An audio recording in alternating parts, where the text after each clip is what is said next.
Praise God. Gusto ko pong batiin ng magandang umaga ang ating mga first-timer. Kung may mga bisita tayo ngayon, pakilingon daw sa kaliwat kanan, baka medyo bagong mukha yan.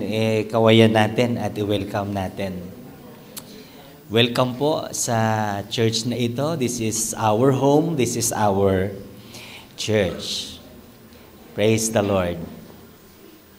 And today po ang ating tinatawag na first visit a church Sunday. Okay? Kaya we are expecting na meron tayong mga bagong kasamahan or bisita na makakasama natin ngayon because we wanted them to come and visit our church. Okay? Bali 3 linggo po yan. Magsisimula po ngayon. And then this coming Sunday, and then on the 3rd Sunday, at doon sa ika-4 na Sunday, meron tayong tinatawag na Back to Church Sunday, kung saan lahat ng ating mga invites throughout this succeeding Sundays ay iimbitahan natin sila. Amen. So you are very much welcome in this place, and we thank you for joining us today. Praise the Lord.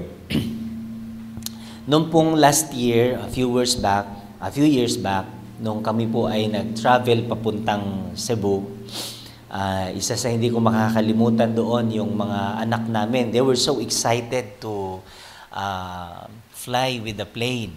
Yan. Sino dito nakasakay ka na ng eroplano? Hala, walang nagtaas ng kamay.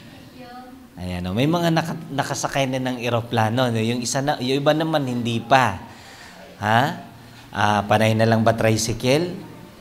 So pangarapin niyo din makasakay ng eroplano. So from there, ang aming mga anak they were so excited to fly a plane. Yung iba kong anak naman, yung panganay namin nakasakay na, pero yung bunso makulit, no?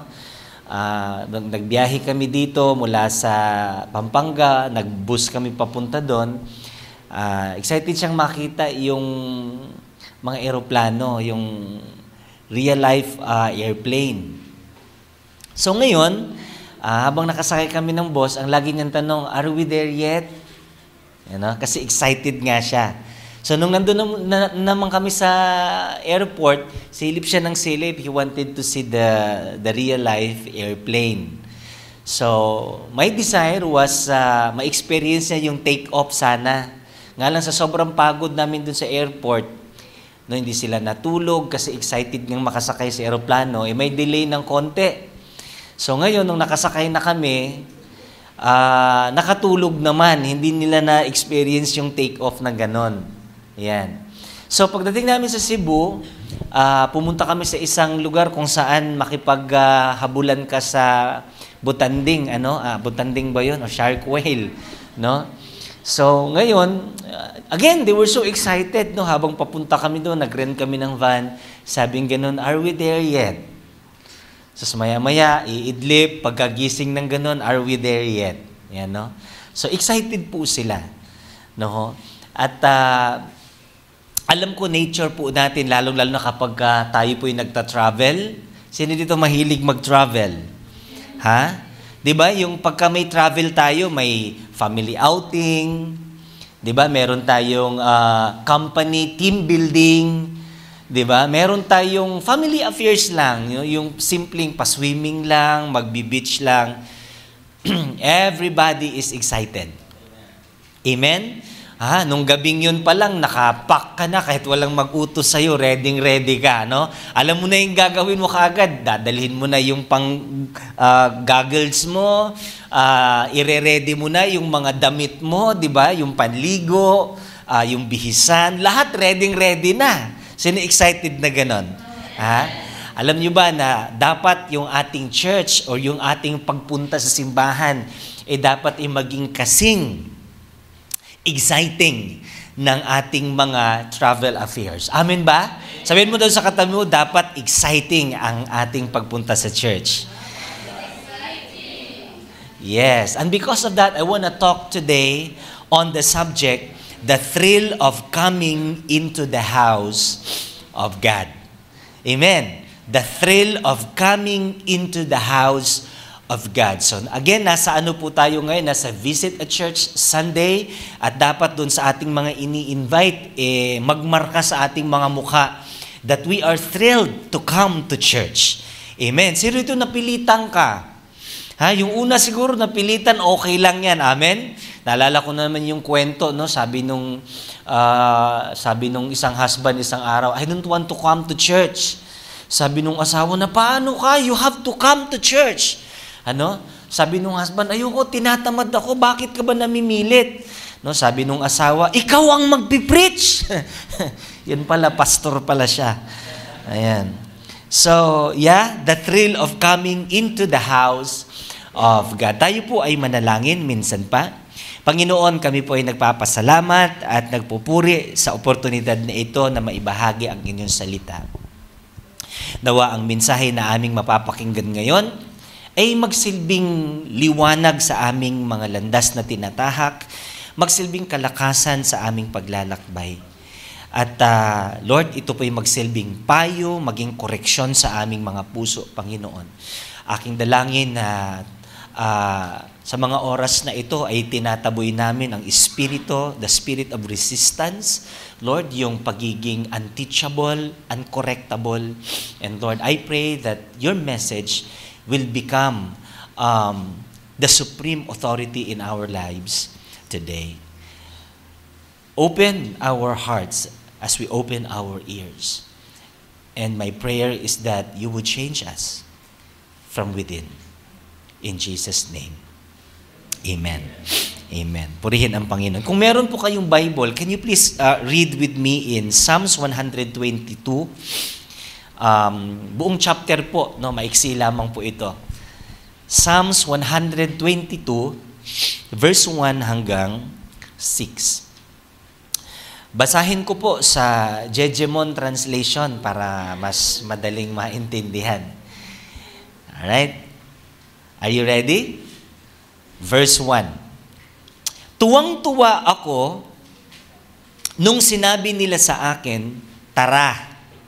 Dapat ang nilagay ito, go, let's. No? Let's go. Pumunta tayo sa bahay ni Lord. At ngayon, nakatayo na kami. Tignan mo, kaka-invite lang. Parang hindi na yata naligo, naghilamos, nag-toothbrush. Sobrang excited. Sabi kaagad ng verse 2, at ngayon, nakatayo na kami dito sa loob ng mga gate mo, o Jerusalem. Tinayo na ang city ng Jerusalem, matibay at buong-buo ang pagkakatayo nito. Ito pong word na Jerusalem, kung naalala niyo po yung message natin last Sunday sa John chapter 4, sometimes ang temple ng Panginoon tatawagin nilang Jerusalem. Kung naalala natin, last Sunday sabi nung babae, kayong mga Jew, sa Jerusalem kayo sumasamba sa Diyos. So, Jerusalem becomes the generic term for the house of God. So, huwag kayong mag-confuse. Most of the time sa Bible, pag sinabing Jerusalem, hindi lang siya tumutukoy sa isang bayan, kundi tumutukoy siya sa templo na nasa tuktok ng bayan na yon. Are you following? So sabi dito, at ngayon nakatayo na kami dito sa loob ng mga gate mo, Jerusalem. Maaring tinutukoy din dito is yung literal na bayan ng Jerusalem, pero tinutukoy din dito yung templo sa loob ng Jerusalem.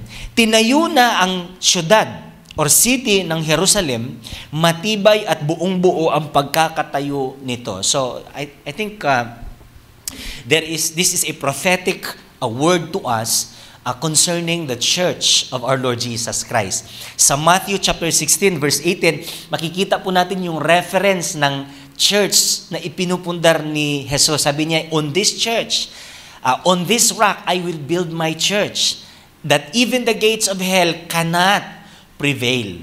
So, makikita natin na this is pointing to the modern church.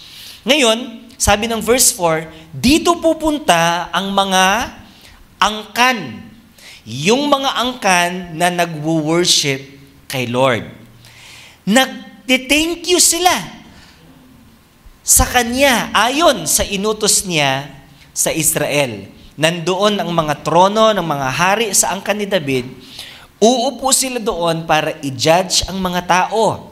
Ipag-pray nyo na magkaroon ng peace sa Jerusalem. O Jerusalem, maging maayos sana ang buhay ng mga nagmamahal sa iyo. Purihin po ang salita ng Panginoon. Bakit nga ba exciting? Alright? Ang pagpunta sa church. Tignan po natin yung verse 1, balikan po natin. Grabe po yung description dito. Alam nyo ba na according to the Bible scholars, ang sumulat po nito ay si David. Okay?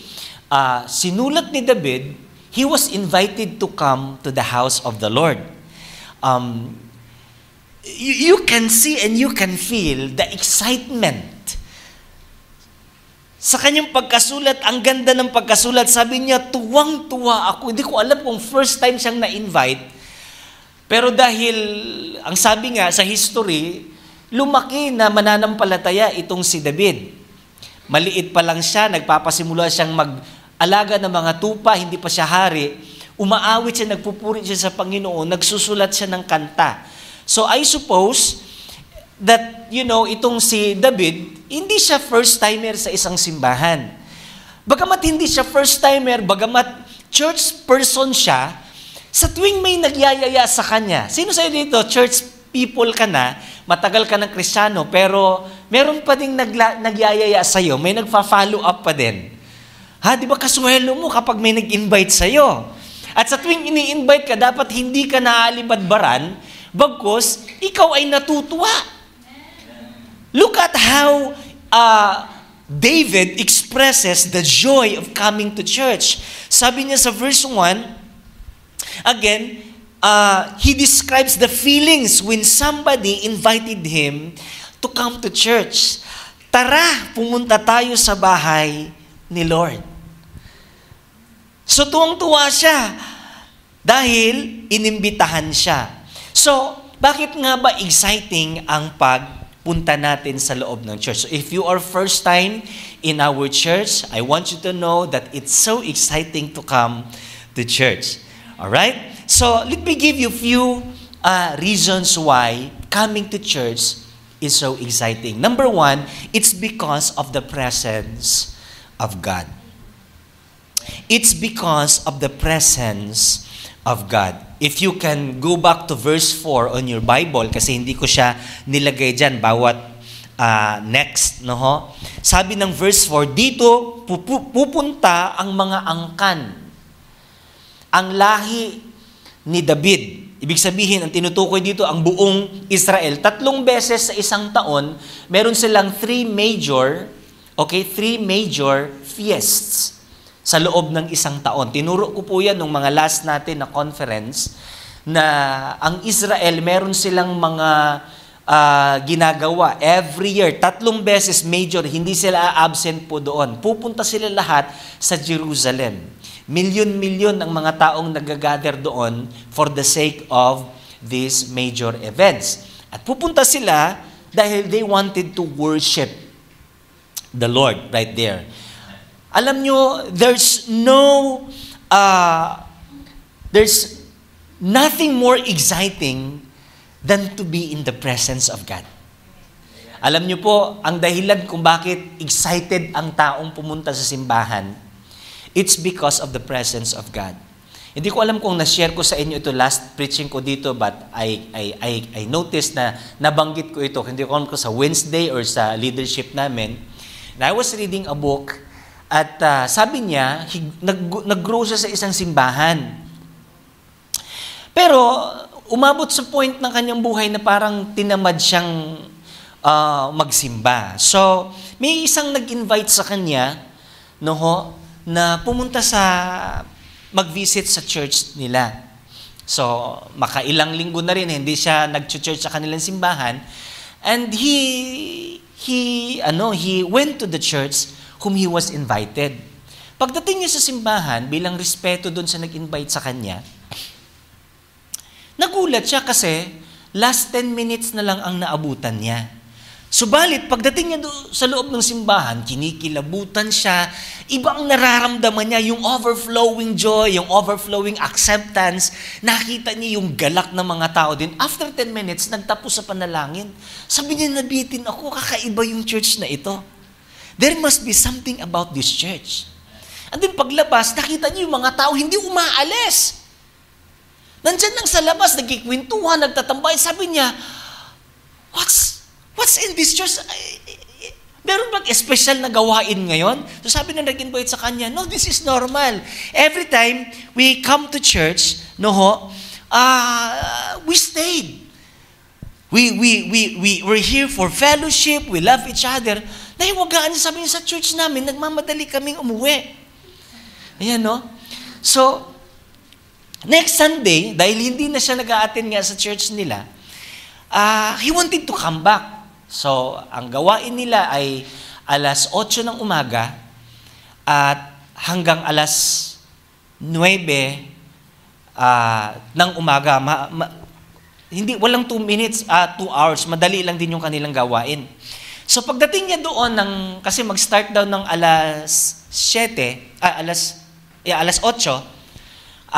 pumunta siya ng saktong alas 8. Pagdating na ng alas 8, ang haba ng pila. Sabi niya, akala ko alas 8 mag-i-start yung gawain, bakit nasa labas pa tayo? Sabi nung sinundan niya, sabi niya, ay nag-start na po. Puno na, hindi na tayo pwede. Abang na lang tayo pag lumabas sila. Second service. Nashock siya, sabi niya, what's in this church? Why this church is very exciting? Pagpasok niyang ganun, naaabutan niya yung praise and worship. Iyakan sila lahat. Grabe yung presensya ng Panginoon. And since then, sabi niya sa kanyang book, nananatili na siya sa simbahan na yun. At doon siya nag-grow, doon siya lumago. It's because of the presence of God.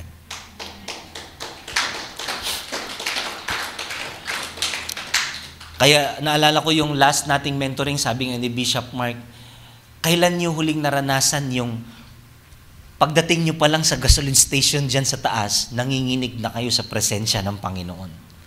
'Di ba? Hindi yung nanginginig ka kasi late na. Iba yung nginigan. No? Nung pumutok yung revival, 1990s, I was too young during that time. Pero maaga po akong namulat sa mga ganong klaseng event. I don't know what was revival during that time. But lagi kong naririnig kasi yung revival. Naging bukang bibig nila yung revival. And during that revival, talagang mag-aapoy ka, mag-aalam ka sa paglilingkod sa Panginoon. And other than that, merong kakaibang galaw ang revival nung unang panahon. Na merong parang transferring of spirits, na especially yung laughing of the Spirit. Pag napuspos ka ng banal na Espiritu, talagang mapapatawa ka, yung iba mapapalundag, mapapasayaw, mapapaiyak. So it's a mixture of reactions. So I was there and I was so excited. Nga lang, it so happened, sinama ako ni Mama doon sa aming bayan, sa Maranding, sa Lamak. No? So ngayon, nauna si Mama doon sa simbahan and I was so excited. Mamayang gabi pa ang gawain. Pero bandang hapon, sa sobrang excitement ko, alam niyo ba yung 5 to 6 kilometers, nilakad ko yan papunta doon sa Maranding, sa church namin. Naglakad lang ako. Kasi I was thinking na hindi na ako babalikan ni Mama. So, nabalitaan kasi na doon sa lugar na yon, sa old church ni Mama, nagpasimula doon yung revival. So, pagdating ko doon, pagod na pawis ako, no? At nakita ko talagang during the service, talagang grabe yung paggalaw ng Panginoon. So, nabanggit ko sa inyo yan because no matter how gaano kalayo, biruin mo, lakarin mo yung 5 to 6 kilometers, no? I suppose ganun kalayo, no? Alam niyo po ba na kahit gaano kalayo ang simbahan, hindi mo mararamdamang malayo kapag ramdam mo ang presensya ng Lord. Amen. Amen. Yes, kaya nga sabi minsan bagitin ko na lang last mentoring namin ang ganda ng usapan namin. Sabi niya dapat sa bawat simbahan ramdam talaga si Lord. Pag sinabi ng praise and worship leader, the Lord is here, dapat totoo. Ramdam talaga na nandiyan ang presensya ng Panginoon. No, yung ating mga praise and worship din, dapat nandun yung heart talaga nila. Kapag ka nagpa-practice sila, hindi nila maramdaman, hindi sila naiyak sa kanilang mga kinakatang pinapractice dito. Sabi nga ni Bishop, palitan nyo yan, hindi kumikilos si Lord sa awitin na yan. So, the point here is that it's very important that the presence of God is present in our church. That is when the church becomes so exciting when the presence of God is present. Amen. So, it is so exciting. Nga lang, may mga pagkakataon parang hindi natin ramdam yung presensya ng Panginoon. Meron ding time na parang talagang puspos ka sa presensya ng Panginoon. But in general, alright, the church is exciting because of the presence of God. Amen?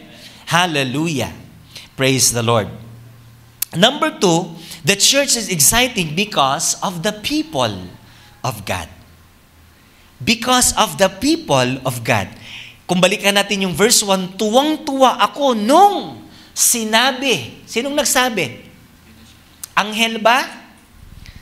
Sinong nag-invite kay David? Ang sabi ng verse 1, nung sinabi nila.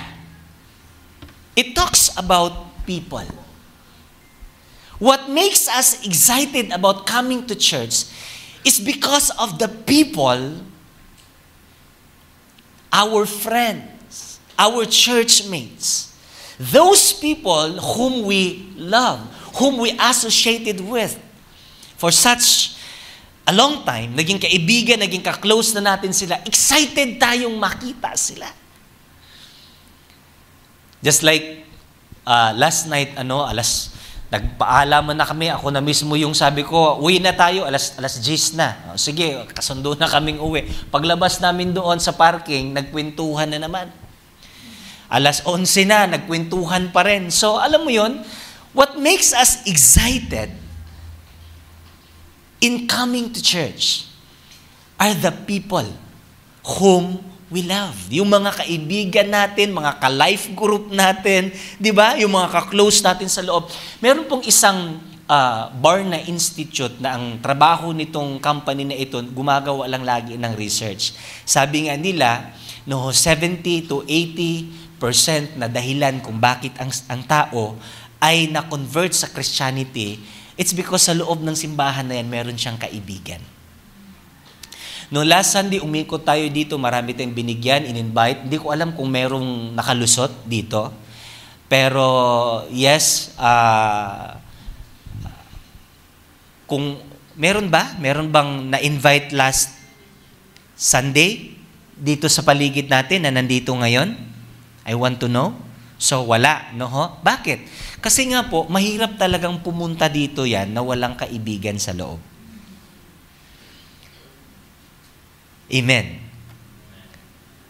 So, it is one of the biggest factor why people come to church because of their friends inside the church. Psalms 133, anong sabi? Oh, how good and pleasant it is when brothers dwells together in unity. It's because of people. It's because of people. In fact, ito pagka pupunta ka sa isang lugar na wala kang kakilala, kahit birthday na lang ka mo, kahit alam mong may lapangan doon, di ba? Pag alam natin na wala tayong kaibigan doon, ayaw mo, you're not excited to come. Pero kapag may kaibigan ka, may kakikilala ka doon, you're so excited to come. It's all about friendship. It's all about people. Presence of God and then people of God. Makita po natin nung maging sa history, nung nilikha ng Diyos si Adan, napagod siya. Bakit siya napagod? Well, ang sabi ng ibang mga Bible scholar, during that time daw, meron siyang parang immortal strength. No? Yun ang sabi. Kasi talagang wala pang kasalanan during the time, so hindi pa tayo contaminated ng karamdaman, sakit, no? Wala pang ganun sa katawan ng tao. So, some Bible scholars would assume that during the time, merong divine, extraordinary body ang tao, lalong-lalo na si Adan. Pero bakit siya napagod? Hindi yung trabaho ang nagpapapagod sa kanya. Ang nagpapagod sa kanya, wala siyang kasama. Wala siyang ka-fellowship. Kaya nga nakatulog eh. Sabi niya, yung unggoy, kahit anong gawin ko, hindi talaga tao eh. Kahit anong kausap ko sa unggoy, hindi talaga kami magkaintindihan. And he was tired. And because of that, pinatulog siya ng Panginoon, kinuha yung tadyang, at mula doon, nalikha ang babae. Nagkaroon siya ng ka-fellowship. At doon nag-start naging exciting ang buhay ng tao. Tapos sabi ng Panginoon sa, I think chapter 2 din, sabi niya, and because of that, ang babae hihiwalay sa kanyang mga magulang, iiwan ang kanyang mga magulang, at siya'y makipag-isa sa kanyang asawa, at sila'y dalawa pero magiging isa. Look at the excitement right there. It's because of people. So, sa ating mga life group, no, napaka-importante. Sa ating church, importante po yung people. We cannot come to church without people. Amen. We cannot stay longer in the church. Hindi tayo magtatagal sa simbahan if we don't like people. Because church is all about people. This earth is all about people. Heaven is all about people. Life group is all about people. Ministry is all about people. Working in your job is all about people. You cannot work. Hindi ka pwedeng magtrabaho sa isang kumpanya na walang tao. You cannot go to school without people. It's all about people. We are all connected and interconnected with people. That is why we should learn how to love people, even the unloving people. We should learn to forgive people, even the unforgiving people. Why? Because it's all about people. Ayoko yung tao, ayoko ganyan. Pag nagnegosyo ka, you need people. Ayaw ko sa kanya kasi ganyan kahanap akong iba. Sigurado ka ba na kayo yung ibang nahanap mo, wala rin ganung tupak? Yung madalas natin sinasabi, ayaw ko simbahan na yan kasi may mga ganito ganyan. Subukan mong lumipat sa ibang simbahan. Baka mas marami pa doon. Why? Because it's all about people. We are human. Bakit wala ng excitement yung mga people sa loob ng simbahan?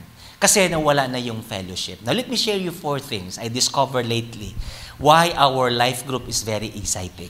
Number 1, it's because of fellowship. Sabi natin lahat, fellowship. The first F4. The first F is fellowship. Ang totoong fellowship, yung hindi mo na namalayan yung oras.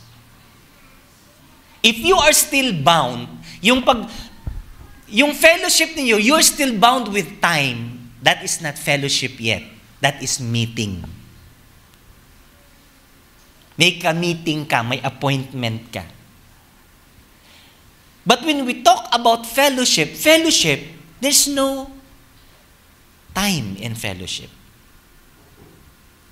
You just enjoy being with one another. Tingnan mo yung mga chismosa sa paligid ninyo. Walang oras yan. Walang schedule yan. Magsimula tayong magchismis ngayong alas 3 ng hapon hanggang alas 4 lang. Dapat 1 oras lang talaga yung chismisa natin. Walang ganunan ang fellowship, right? Sa fellowship, kusa po yan. Pag nagkikita, matik na agad, banding na kagad, di mo na namamalayan yung oras. You're enjoying with each other. The first thing that I discovered why church becomes so exciting is when the fellowship, the real fellowship is right there. Madalas, no, itong sunod-sunod na fellowship namin dito pagka Sunday ng hapon, no, mula pagkatapos ng church, di na kami umuwi. Dito na kami nagluluto, naghahakot, o kaya anong aabutan kami alas 11 ng gabi. Kung wala lang pasok yung mga anak kinabukasan, walang planong uuwi. Because that is the kind of fellowship that we want. Pangalawang nakita ko is faith. Fellowship, and in that fellowship, dapat nagbibuild siya ng faith. We talk about God, we talk about life, and those things that we are talking about builds our faith. Amen. We talk about people, the names of people, but we don't talk about the negative things about the people.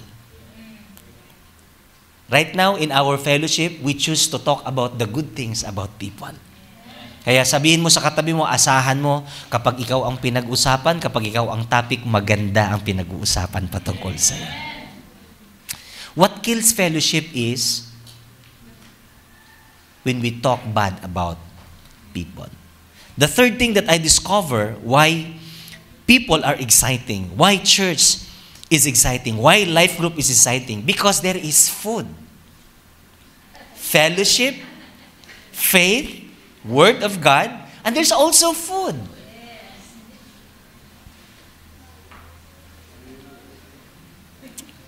Sabi nga ni Bishop, kaya lang naman tayo naging close mga pastor kahit kailan lang tayo nagkakakilala eh. Because we talk over foods. Amen. Di ba ang sarap ng bonding pag may food?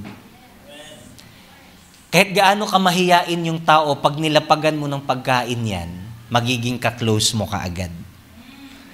So there is fellowship, there is faith, there is food, and finally, there should be fun. There should be fun. So,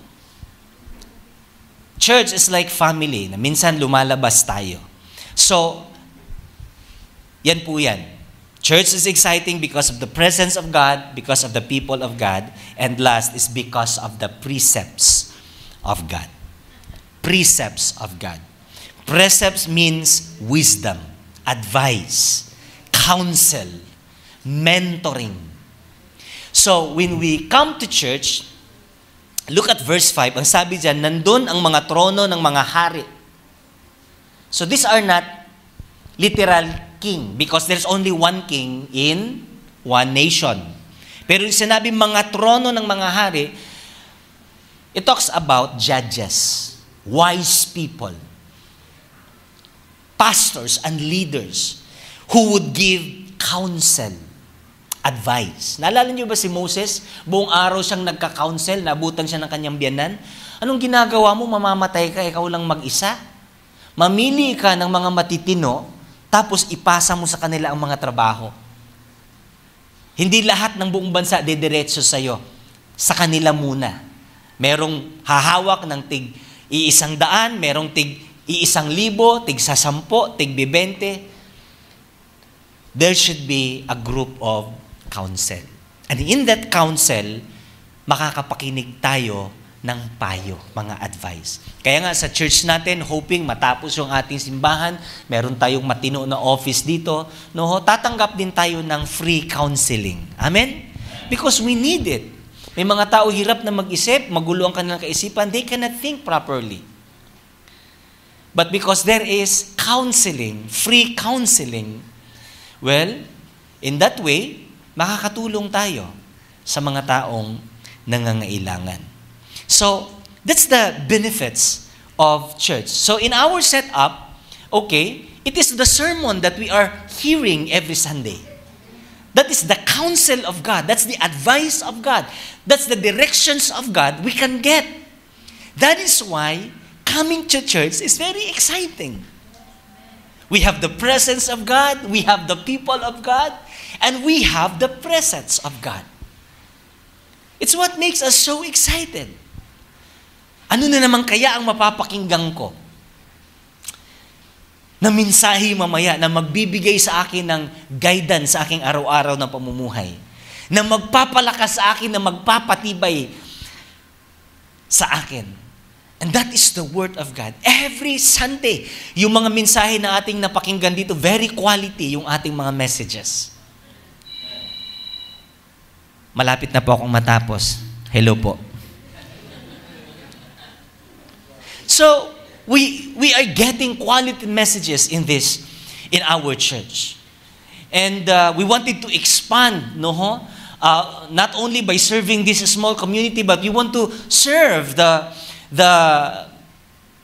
bigger community. Kaya yung ating mga sermons, ina-upload natin sa ating YouTube channel para masubaybayan. Yung mga na-absent or what, they could catch up. So, those are the counsels of the Lord. Yung mentoring na ating pinupuntahan dito, those are the counsels, those are the precepts. Those are ideas. And sometimes, kahit isang ideya lang, makakapagpabago na ng ating mga buhay. Amin po ba? So, the Word of God is very powerful. Now, we know why going to church is very exciting. So, why should I care? Let me ask you something. Is going to church truly exciting and beneficial? Totoo ba? Is going to church truly exciting and beneficial? Amen. Of course, it's a yes. Sabi mo sa katabi mo, it's a yes. It's a big yes. Coming to church is exciting. Why? Because we have the presence of God. Yung presence pa lang ng Panginoon, nothing more exciting than the presence of God. Alam niyo kung anong exciting sa langit? Ha? Hindi naman yung ginto eh.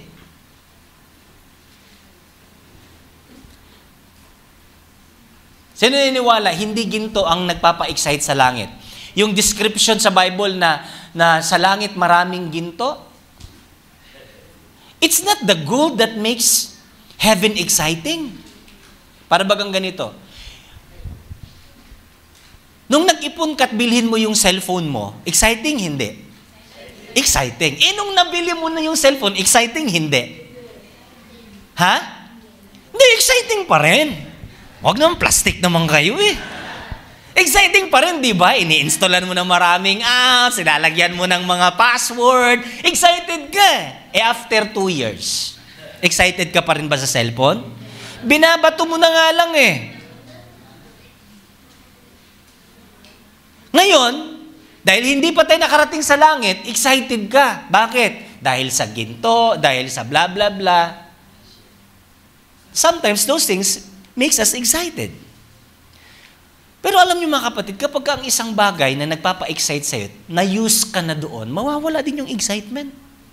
Tama? Sabi ng Bible sa langit daw, yung lalakaran mo ginto. So dahil hindi tayo sanay maglakad sa ginto ngayon, excited ka. Pero pagdating noon, normal na lahat, ginto na lang, puro dilaw na lang to. Ano ba? Di ba? Mawawala din yung excitement.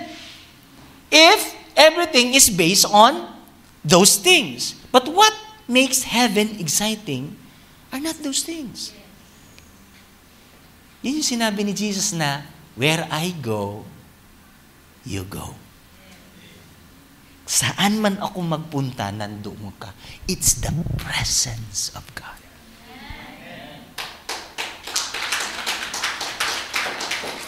It's the presence of God. So let's go back to this very serious question. Is going to church truly exciting? Yes. And there's a very little critical question. Then why some are not staying? Why some are not coming back? If church is exciting, then why you're not excited? Why some are not excited? Of course, you're always here every Sunday. You're so excited to come to church. So this topic is not for you. Kanina para sa iyo yon, pero ngayon hindi na. Para ito sa mga hindi exciting. Hindi excited. Alright? Okay na ba? Game ba tayo? So why church, going to church is not exciting? some, this is not exciting. Now, here's the reason why. Because we have neglected the vital importance of keeping the peace and unity of our church. If you go back on verse 6, yun po yung sinabi dyan sa verse 6. Anong sabi ng verse 6? Ipag-pray nyo na magkaroon ng peace sa Vision Church.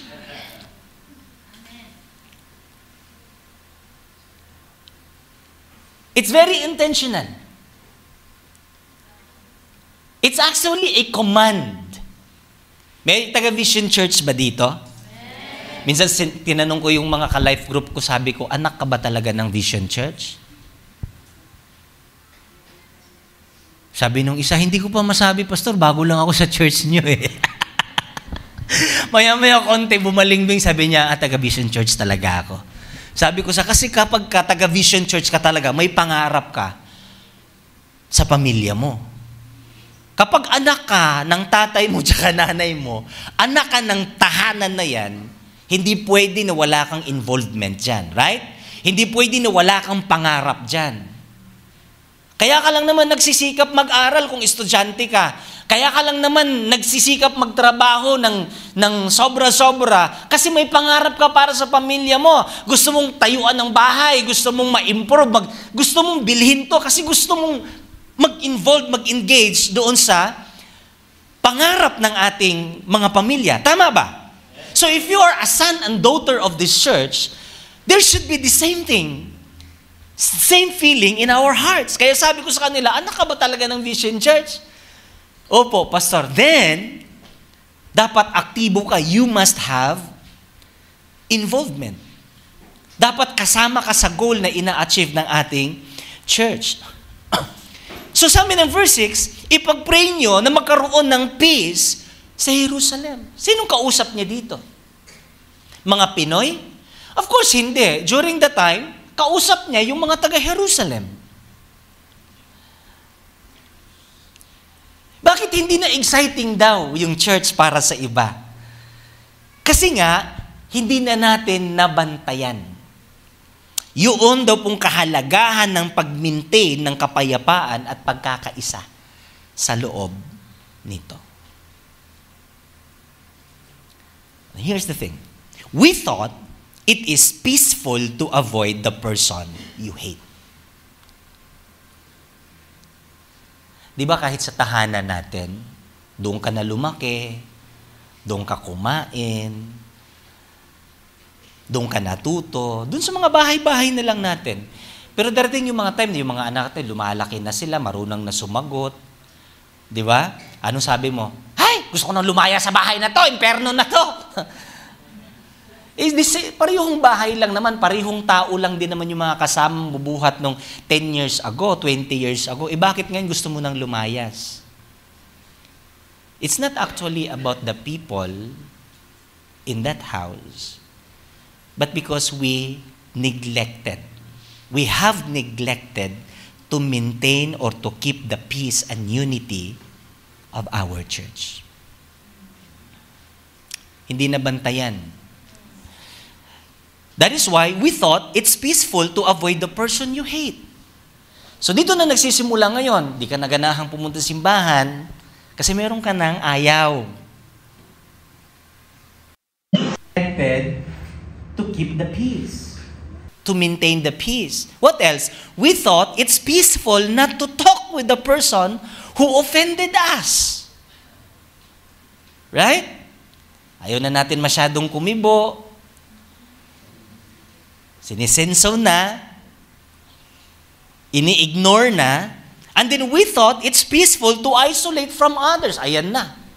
Dati ang nagpapa-excite sa'yo, yung mga tao. Kasama natin sa church. Ngayon dahil hindi na na-maintain yung peace, hindi na na-maintain yung verse 6 sa Psalms 122, that's when church started to feel like boring. And then, anong sabi? We thought it's peaceful not to involve to any affairs in the church.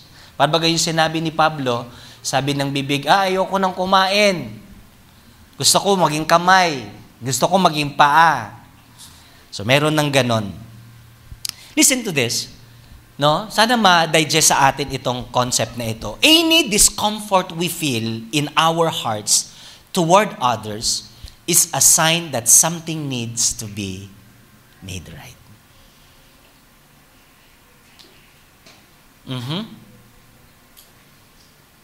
Sige daw. I-digest daw natin yan. O basahin lang natin sa tahimik. 1, 2, 3, go.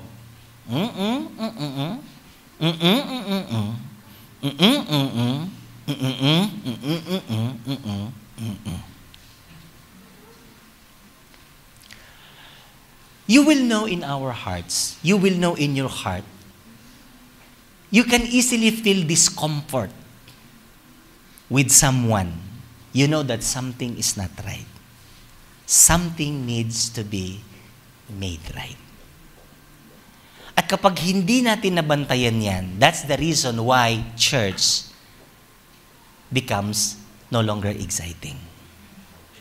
Ang dami na nating dahilan at idadahilan at ano pang iimbentuhing dahilan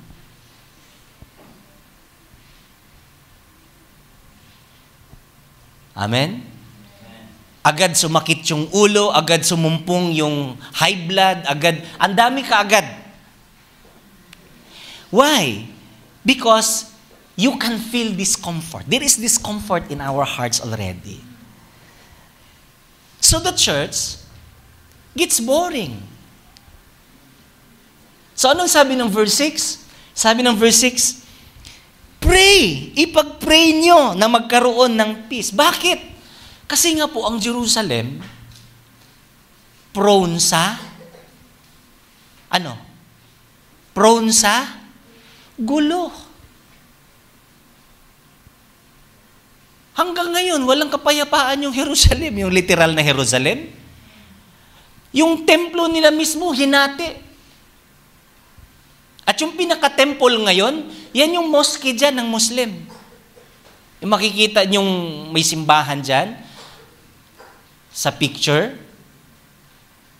yan mismo, nakalukit. Yan yung threshing floor of Arauna. Diyan mismo, inalay ni Abraham si Isaac. Yan mismong lugar na yan kung saan tinayuan ng mga Muslim. Kaya nga ang Muslim, laging insecure sila kasi alam nila na hindi sa kanila yan eh.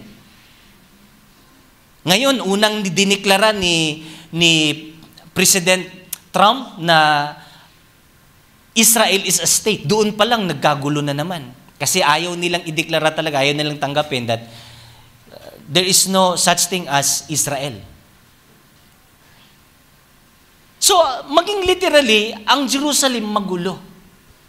Kaya bantayan ang kapayapaan. Are you still following? Ang gulo naman ng church na yan. It's normal. That is why you have to keep the peace. We are all encouraged to keep the peace. So, when this happens, right? Ano daw? Kapag naramdaman na daw natin yung discomfort sa ating mga puso, it's a sign that something needs to be made right. When this happens, church starts to feel boring. It's not actually the church, but something is not right in our hearts. May iniiwasan na tayo, di ba? May kinaiinisan na tayo, which is normal, kahit saan tayo magpunta. And then, people start to look ugly. Kahit naman maganda, kahit naman cute, kahit nag-makeup, people start to look ugly, even though they are not. And then, the sermon starts to feel intentional. Even though it is not. Number 4, ministry starts to feel mundane. Nakakaumay na daw. Even though it is not. Sa verse 6, we are exhorted to pray for the peace of our Jerusalem. This is our Jerusalem. Kaya mo bang sabihin yan sa katabi mo, this is my Jerusalem? Yung iba hindi masabi, hindi mabigkas eh. Jerusalem lang. Walang my Jerusalem. Ulitin daw natin konti, yung medyo malinaw naman. This is my Jerusalem. Ayun, medyo malinaw-linaw konti. Now, we are exhorted to pray for the peace of our Jerusalem. We are responsible for the peace. Di ba kayo nagtaka? Ako lagi kong tanong to eh. Lord, bakit laging magulo yung Jerusalem dyan? Yung Israel, ang gulo talaga. Laging may gyera. Hindi nyo napapansin, walang taon na walang gyera dyan. Hanggang ngayon, ongoing pa rin yung gyera. Bakit hindi si Lord ang namagitan? Well, nandyan si Lord, pero we have also responsibility to keep. It is our responsibility to pray for the peace of our Jerusalem. So, in closing, maganda to. Basahin natin lahat. 1, 2, 3, go. Be the peace that keeps the peace.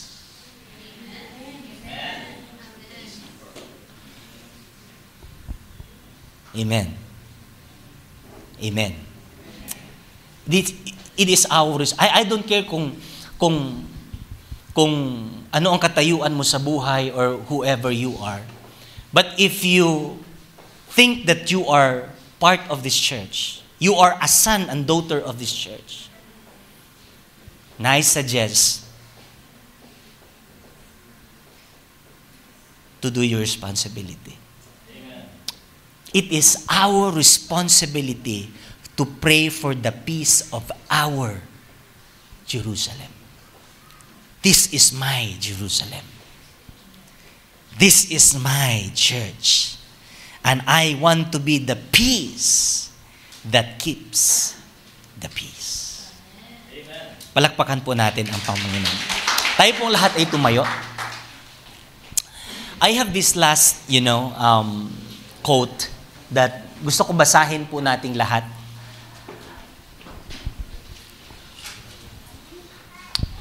Are you ready? Basahin natin siya. 1, 2, 3, go. When we all commit to being the peace that keeps the peace, that's when the church becomes so exciting. Amen? We are a guardian of peace. Hallelujah. We should be the peacemaker of our house, our home, especially in our church. Isa lang nakikita ko. Yung binanggit ko sa inyo kanina, if we neglected the vital importance of keeping the peace and unity of our church, doon magsisimula, hindi na exciting ang simbahan. Nagiging burden na ang mga gawain. Naging istorbo na lang sa ating mga schedules. That is why we are urged to pray for the peace of our Jerusalem. Amen? Hallelujah. Tinawag tayo ng Panginoon. Peacekeeper po tayo. Amen ba? Peacekeeper po tayo. We are humans, but we choose to keep the peace. Di ba minsan pagka may mga napapanood tayo yung ito pala naalala ko, no? Sinamahan ko si Mama long time ago. Pagbaba namin sa airport, pauwi kami dito, pumara kami ng taxi. So happy na yung aming sinakyan na taxi, loko-loko pala.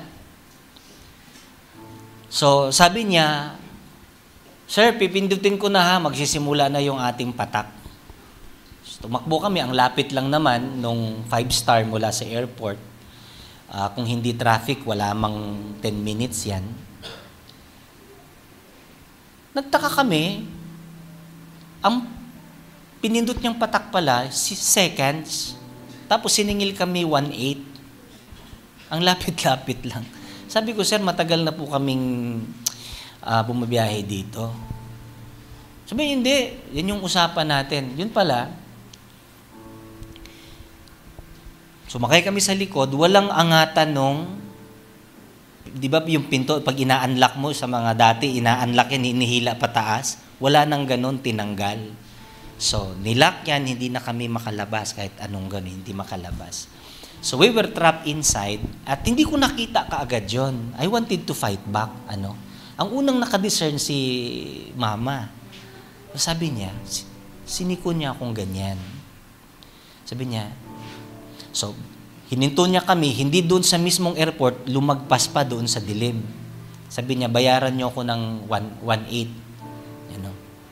Sabi ko, sir, kahit anong kuan, talagang nagpupumilit pa ako. Siniko niya ako niya, tapos bumulang sa akin, kung meron ka dyan, ibigay mo na lahat. So, naramdaman niya pala yon na something is wrong na. Very dangerous na pala kami during that time. So, sabi ko sa kanya, buti, meron akong 300 sa bulsa. Sabi ko, sir, ito na lang talaga yung pera namin. So, from there, binaba kami, tapos, diretso lang silang umalis. Sinawakan ko si mama, nanginginig na pala siya sa takot kasi siya pala yung unang nakasense na talagang parang hold up na pala yung pangyayari. Yan, no? So, bakit ko nga ba nabanggit yan, Minsan, we are willing to sacrifice for the sake of peace. Handa nating ibigay, isuko ang ating cellphone for the sake of peace. Some, just like me, wanted to fight back. Di natin alam kung ano yung consequence. But there are those who knows the consequence if we fight back. That is why, sabi ni Mama, huwag ka nang lumaban, ibigay mo na lang yung pera. Because it is more important to keep the peace than to fight for our rights.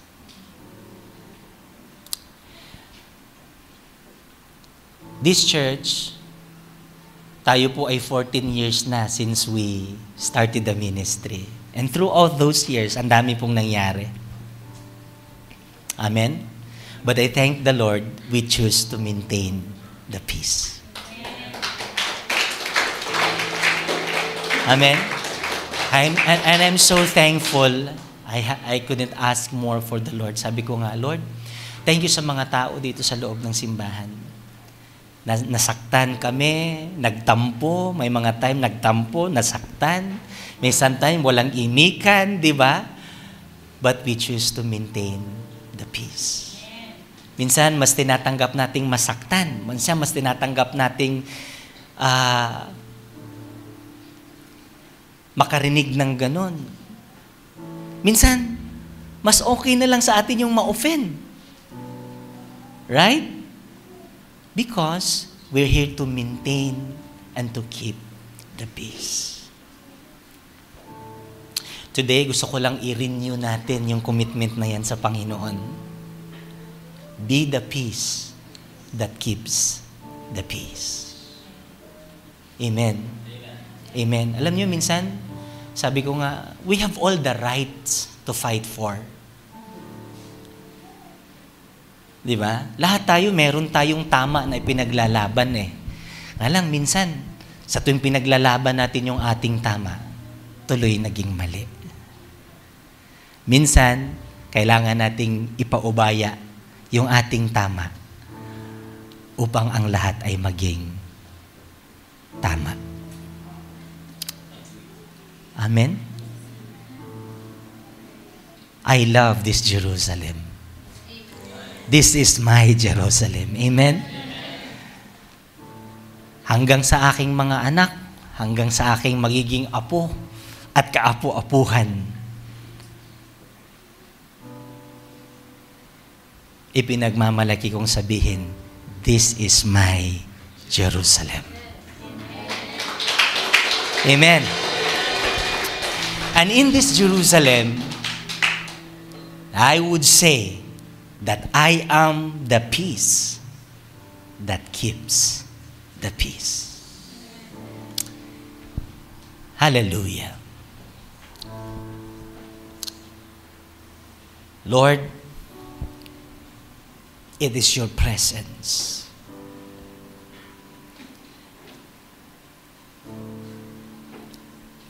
that keeps us alive and excited about the affairs of this church. Ang mundong ito ay punong-puno ng balakid, kabigatan, punong-puno ng stress, punong-puno ng pagsubok. It is your very presence that keeps us alive. It is your very presence that neutralizes our conditions. Kapag kami, Panginoon, ay bagabag na, kapag kami po ay punong-puno na, nabibigatan na, when we come to this church, we can feel your presence.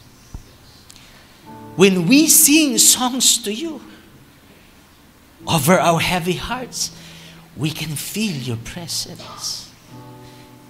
And it is true, Lord God, because we are human. Sometimes there are misunderstandings. There are disagreements that's happening between brothers and sisters in this church. But when we come to this place, our Jerusalem, when we started to feel your presence during our worship, ang presensya mo ang nagpapagaan sa aming mga buhay. Without presence, our lives are boring. This church is boring. Our ministry becomes boring. Our lives becomes boring. Kaya Lord, bilang anak ng iglesyang ito, we are here to be the peace that maintains the peace. Dalangin ko, Panginoon, na ang bawat hidwaan, ang bawat hindi pagkakaunawaan, ang bawat kabigatan, ang bawat kabagutan ay papalitan mo muli ng excitement. Yung pagsasawa sa aming mga life group, yung pagbitaw sa aming mga tungkulin at pagpapabaya, papalitan mo ng excitement. Lord, ibalik mo, Panginoon, ang matinding presensya sa iglesyang ito. We are willing, Lord God, to lay down our pride, to lay down our rights, yung isang tabi, Panginoon, ng aming mga tama,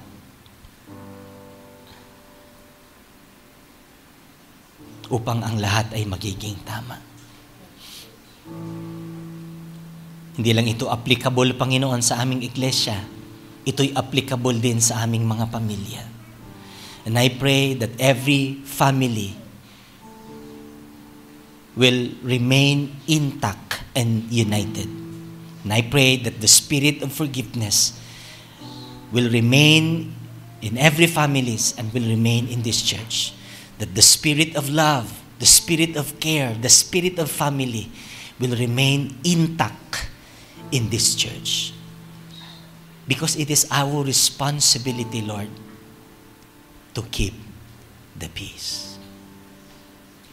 Help us to remember our church every day of our life, to pray for our church, to pray for our Jerusalem. And beginning today, I am, and I want to be, the peace that gives the peace. This is our prayer. In Jesus' name, amen.